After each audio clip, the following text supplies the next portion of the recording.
जय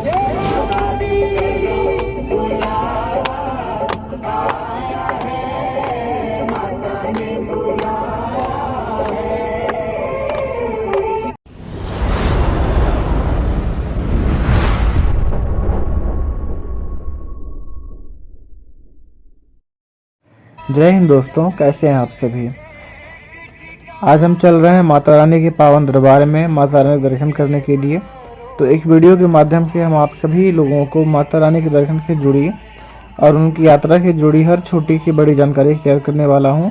अगर आप भी माता रानी के वैष्णो देवी जी के दर्शन करने जा रहे हैं या जाने की प्लानिंग कर रहे हैं तो ये वीडियो आप सभी लोगों के लिए बहुत ही हेल्पफुल होने वाला है। तो जुड़े रहिए हमारे साथ वीडियो के लास्ट तक। हम आपको इस वीडियो में दर्शन और यात्रा से जुड़ी सारी जानकारी बताने वाले हैं, तो बिना स्किप किए वीडियो को पूरा देखिएगा। इस वीडियो में हम जानेंगे कि कटरा कैसे पहुँचे, रहने के लिए कहां पर कौन सा होटल लेना सही रहेगा, यात्रा में खाने पीने की व्यवस्था कैसी रहेगी, अपने यात्रा के लिए RFID कार्ड कहां से बनेगा, हमें यात्रा करने के लिए सबसे अच्छा मार्ग कौन सा रहेगा, घोड़े, पालकी, पिट्ठू और हेलीकॉप्टर के किराए क्या रहेंगे। तो ऐसे पूरी जानकारी के लिए एक ही वीडियो में सब कुछ जानने के लिए वीडियो को पूरा देखिएगा। स्टार्ट करते हैं माता रानी की पावन यात्रा। एक बार प्रेम से बोलिए जय माता दी। सब यात्रा को अब जानते हैं कि आप कटरा तक कैसे पहुंच सकते हैं। यहां आने के लिए सबसे पहले आपको कटरा या जम्मू तक आना होगा और वहां तक आने के बहुत सारे साधन हैं, तो सभी को एक ही करके जानते हैं।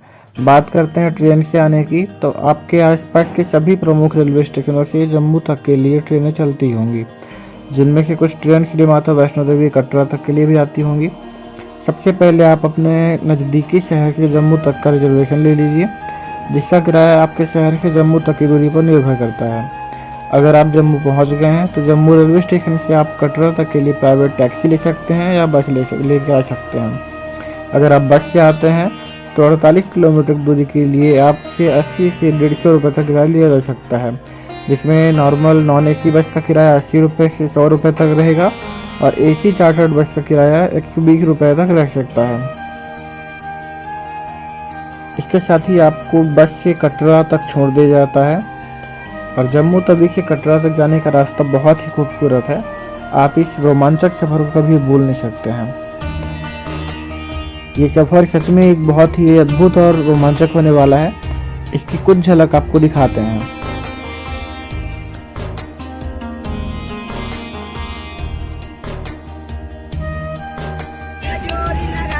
जय माता दी, जय माता दी, जय माता दी, जय माता दी। अगर आप प्राइवेट टैक्सी से आते हैं तो टैक्सी वाले आपसे 1000 से 1500 रुपये ले लेंगे और 1 घंटे में आपको कटरा बस स्टैंड तक पहुंचा देते हैं।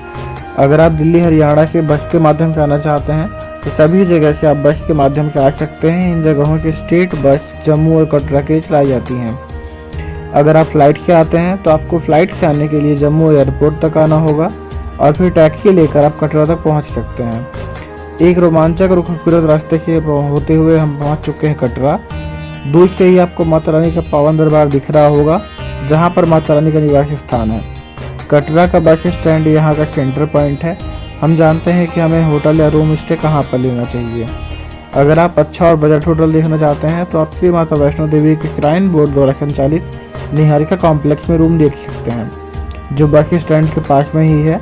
दोस्तों, अगर आप किसी प्राइवेट होटल में कमरा देखते हैं तो वहाँ पर आपको 2500 से 3000 रुपये में मिलेंगे और निहारिका कॉम्प्लेक्स में उसी फैसिलिटीज में आपको 1200 से 1400 तक अच्छा कमरा मिल। अगर आप अपनी कार लेकर आते हैं तो यहाँ पार्किंग की अच्छी सुविधा दी गई है। तो अगर आप कार से आते हैं तो रूम स्टे के लिए आपको निहारिका कॉम्प्लेक्स सबसे अच्छा ऑप्शन रहेगा। इसके साथ ही निहारिका कॉम्प्लेक्स में आपको 100 रुपये में डोरमेट्री मिल जाएगी और आपको अपने सामान रखने के लिए लॉकर मिल जाएगा, जिसमें आपका खुद का लॉक ही लगाना पड़ेगा। जब भी आप बस स्टैंड से बस या टैक्सी से उतरते हैं तो आपको बहुत सारे होटल वाले मिल जाते हैं, तो आप अपने बजट के अनुसार होटल देख सकते हैं, जो आपका सिंगल बेड से लेकर हॉल तक 500 से लेकर 3000 रुपये तक मिल जाएगा। अब हम जानेंगे कि आपकी यात्रा आगे बढ़ाने के लिए RFID कार्ड आप कहाँ से बनवा सकते हैं।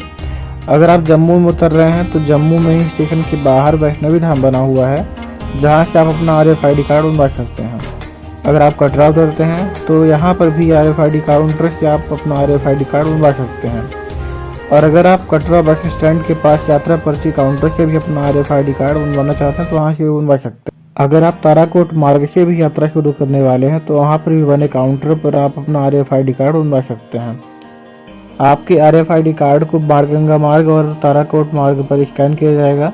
अगर आपके कार्ड में कोई गलती होती है तो यहाँ बने काउंटर पर आप वो सुधरवा सकते हैं और फिर वापस आते समय RFID कार्ड वापस दिया जाता है।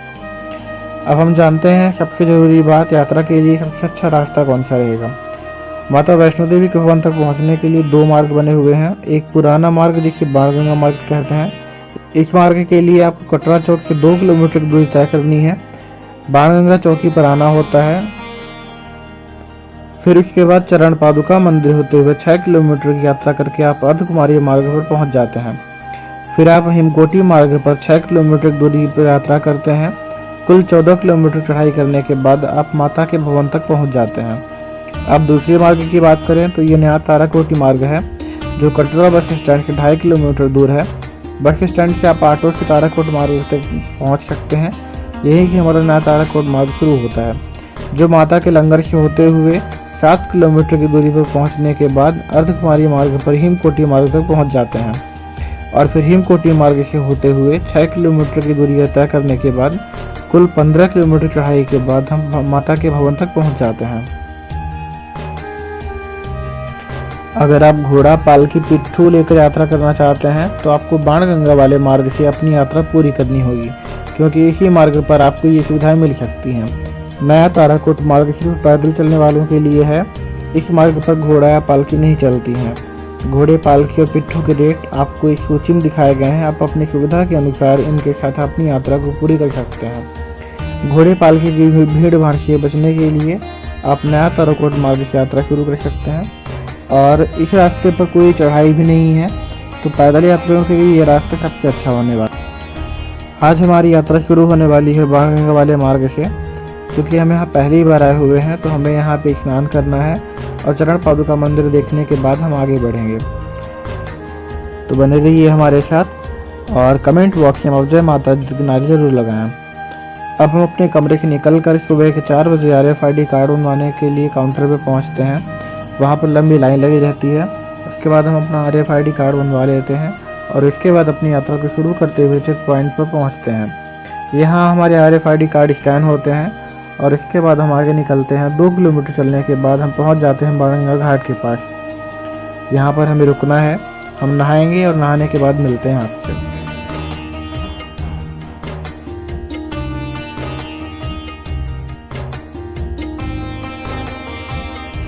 हमारे छोटे बच्चे मस्ती करते हुए यहाँ पर कुछ फोटो शूट करने के बाद हम चलते हैं आगे। यहाँ पर रास्ते में हर जगह पे पीने के लिए पानी की व्यवस्थाएं की गई हैं और खाने के लिए कुछ अच्छे भोजनालय भी बनाए गए हैं।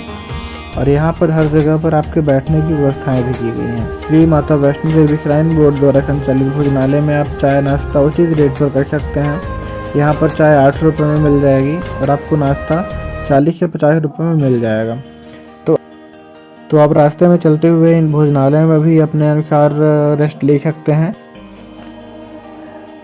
अब अपनी यात्रा को पूरा करते हुए हम माता रानी के भजनों को गुनगुनाते हुए 6 किलोमीटर की चढ़ाई करने के बाद पहुंचते हैं हिमकोटी मार्ग पर। यहाँ पर 2 रास्ते हैं, जिनमें एक रास्ता माता के भवन तक और दूसरा रास्ता अर्धकुमारी तक जाता है। तो अब हम चलते हैं अर्धकुमारी के दर्शन के लिए। यहाँ पर एक बात ध्यान दीजिएगा कि अर्धकुमारी के दर्शन के लिए हमेशा वेटिंग टाइम रहता है। तो यहाँ पर आपको लगभग 12 घंटे से लेकर 36 घंटे तक का वेटिंग टाइम मिल सकता है। आपको मेरी सलाह रहेगी कि पहले आप वहाँ से अर्धकुमारी से अपना ग्रुप नंबर ले लीजिए और इसके बाद भवन के दर्शन कर लीजिए और साथ ही भैरव बाबा का दर्शन कर लीजिए। उसके बाद आप अर्धकुमारी आएँ और वहाँ के दर्शन कर लीजिए। तो अब हम अपनी पैदल यात्रा को पूरा करते हुए अर्धकुमारी से अपना ग्रुप नंबर लेकर हिमकोटी मार्ग से भवन की यात्रा को शुरू करते हैं। हमारा वेटिंग टाइम 36 घंटे का मिला हुआ है। आप हिमकोटी मार्ग से भवन के लिए बैटरी कार की बुकिंग भी कर सकते हैं। बैटरी कार की बुकिंग के लिए ज़्यादा भीड़ भाड़ का समय होने पर आप ऑनलाइन बुकिंग भी करा सकते हैं और स्पॉट से भी डायरेक्ट बुक भी कर सकते हैं। इस मार्ग पर घोड़े नहीं चलते, बस इसलिए ये बहुत ही सुंदर और अच्छा बनाया गया है।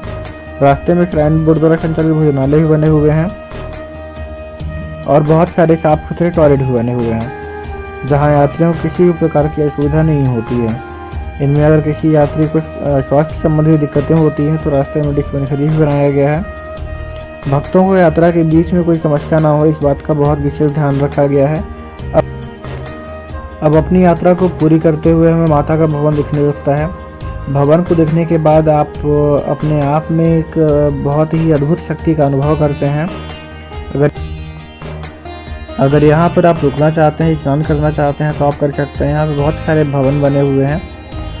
भवन में किसी भी प्रकार का मोबाइल फ़ोन इलेक्ट्रॉनिक गैजेट नहीं जाता है, तो आप यहाँ पर एक लॉकर ले लीजिए। लॉकर में अपना लॉक आपको खुद लगाना होगा और इसके बाद अपने सामान यहाँ पर रख के हाथ में प्रसाद लेकर भवन की तरफ अंदर चले जाइए। हाथ में प्रसाद लेकर भवन के दर्शन के लिए लाइन में रखते हैं और जय माता दी के नारे लगाते हुए भवन के अंदर प्रवेश करते हैं। गुफा के अंदर माता पिंडी रूप में विराजमान है, जिसके बाएं में माँ काली है, दाएं में माँ सरस्वती है और बीच में माँ वैष्णवी विराजमान है। आप माता रानी के दर्शन करिए, उनकी छवि को मन में बसाइए, उनके मनोकामना मांगिए और उसके बाद आप वहाँ से गुफा से बाहर आ जाइए। प्रसाद में आपको नारियल मिलता है, जो भवन में अंदर जाने पे ले लिया जाता है और इसके बदले आपको टोकन मिलता है। उस टोकन को वापस आके रिटर्न करने पे आपको मिश्री प्रसाद मिलता है, जो यहाँ का प्रसाद होता है भवन का। अब आप गुफा से बाहर आ जाइए और अगर दर्शन आपके रात में होते हैं तो आप यहाँ पर रुक सकते हैं। रुकने के लिए आपको यहाँ पर काउंटर से कंबल मिलते हैं, तो कंबल लेने के लिए आपको 100 रुपये काउंटर में जमा करना होगा और जब आप कंबल को रिटर्न करते हैं तो आपको 100 रुपये रिटर्न कर दिए जाते हैं। यहाँ पर बने हुए भवन में आप रुक सकते हैं, जिनमें कालिका भवन, पार्वती भवन और बहुत सारे भवन बने हुए हैं। आप कहीं पर रुक जाइए, जिनमें 120 रुपये में आपको डोरमेट्री मिल जाएगी। ज़्यादा भीड़ भाड़ होने पर डोरमेट्री मिलने के चांसेस कम रहते हैं। सुबह होने पर अगर आप चाहें तो यहीं से भैरव बाबा के दर्शन करने चले जाइए, जो 2 से 2.5 किलोमीटर की खड़ी चढ़ाई करने के बाद पहुंचते हैं। अगर यहाँ पर आप घोड़े से जाना चाहते हैं तो घोड़े आपको कटरा से ही मिलते हैं और अगर आप यहाँ पर रोपवे से जाते हैं तो रोपवे के चार्जेस आपको 100 रुपये रहते हैं, जो राउंड ट्रिप रहता है। आपको 100 रुपये में लेके जाएंगे और उसके बाद 2 घंटे टाइम मिलता है दर्शन करने के लिए। आप वहाँ से वापस उसी पर्ची में आ सकते हैं। रोपवे काउंटर सुबह 6 बजे से शाम 5 बजे तक खुला रहता है। आप रोपवे से बड़े ही आसानी से भैरव बाबा का दर्शन कर सकते हैं। दर्शन के बाद आप वहाँ थोड़ी देर रुकिए, वहाँ से कुछ अच्छे दृश्य का आनंद लीजिए, क्योंकि यहाँ से सांझी छत का दृश्य बहुत ही अच्छा दिखता है और यहाँ से माता रानी के भवन का अद्भुत दृश्य देखने को मिलता है। अब दर्शन करने के बाद भैरव घाटी से रोपवे से ही भवन की ओर वापस आएंगे। यहाँ पर वापस जाते समय आपको ऐसा लगेगा कि आप भवन की तरफ खींचे चले जा रहे हैं। ये अनुभव आप कभी भूल नहीं पाएंगे। इस पल में बहुत ज़्यादा सुकून और खुशी मिलने वाली है। अब हम रोपवे से आने के बाद आगे चलेंगे माता अर्धकुमारी दर्शन करने के लिए। अर्धकुमारी में गुफा दर्शन करने के बाद हम बाणगंगा मार्ग या ताराकोट मार्ग से होते हुए वापस आ जाएंगे कटरा के लिए। अब बात करते हैं कटरा में खाने पीने की व्यवस्था की। तो यहाँ पर बहुत सारे अच्छे रेस्टोरेंट बने हुए हैं, जहाँ पे आपको खाने की व्यवस्था अच्छी रहती है, जिनमें आपको 100 रुपये से लेकर 250 रुपये तक खाने की थाली मिल जाती है। यहाँ पर खाने की क्वालिटी भी बहुत अच्छी मिल जाएगी। आप जानते हैं कि आपके पास कितना बजट होना चाहिए यहाँ पे आने के लिए। तो आप कम से कम अगर 2 लोग यहाँ पर आते हैं तो 2500 से 3000 रुपये अपने पास रखिए। इसमें आपको अच्छे दर्शन हो सकते हैं। इसमें आपका जम्मू से कटरा तक का बस का किराया, कटरा ताराकोट मार्ग का ऑटो चार्ज, यहाँ आपका खाना पीना और एक बजट होटल किराया जोड़कर बताया गया है। अगर आप वीआईपी होटल देखते हैं तो उसके हिसाब से आप अपना बजट 4 से 5000 रुपये तक लेके आ सकते हैं। यहाँ कटरा में प्रसिद्ध मार्केट में आप घूमकर यहाँ ड्राई फ्रूट्स, अखरोट, बादाम और अपने परिजनों के लिए कुछ ठंड के कपड़े भी खरीद सकते हैं। तो आप यहाँ पे शॉपिंग करिए। जहाँ से हमने शॉपिंग की थी उनकी दुकान का एड्रेस और नाम डिस्क्रिप्शन में आपको डाल दिया गया है, आप वहाँ से चेक कर लीजिए। उनके पास आप अच्छे रेट पर कपड़े और ड्राई फ्रूट्स की शॉपिंग कर सकते हैं। अगर आप अपनी यात्रा को हेलीकॉप्टर से पूरा करना चाहते हैं तो आप निहारिका भवन से हेलीकॉप्टर की बुकिंग करा सकते हैं, या आप हेलीकॉप्टर की बुकिंग पहले से भी ऑनलाइन प्री बुकिंग कर सकते हैं। हेलीकॉप्टर के टिकट की रेट बात करें तो एक तरफ 1830 से 2500 तक और राउंड ट्रिप के लिए 3600 रुपये से लेकर 5400 रुपये तक आपसे चार्ज लिया जा सकता है। इससे आप आराम से हेलीकॉप्टर से सांझी छत तक बुकिंग कर सकते हैं और वहां से 1 किलोमीटर की पैदल दूरी तय करके आप माता के भवन तक पहुंच सकते हैं। दोस्तों यहाँ पर आपको सारी चीज़ें बता दी गई हैं और उसके बाद भी अगर कुछ भी चीज़ें छूट गई हो तो आप हमें बताइए, आपको वो चीज़ें भी बताएंगे। अगली वीडियो में बताएंगे कि आप कटरा में माता रानी दर्शन करने के बाद जम्मू के कुछ लोकल स्थानीय जगहों को कैसे घूम सकते हैं। इसी के साथ इस ब्लॉग को ख़त्म करते हैं। एक बार प्रेम से बोलिए जय माता दी।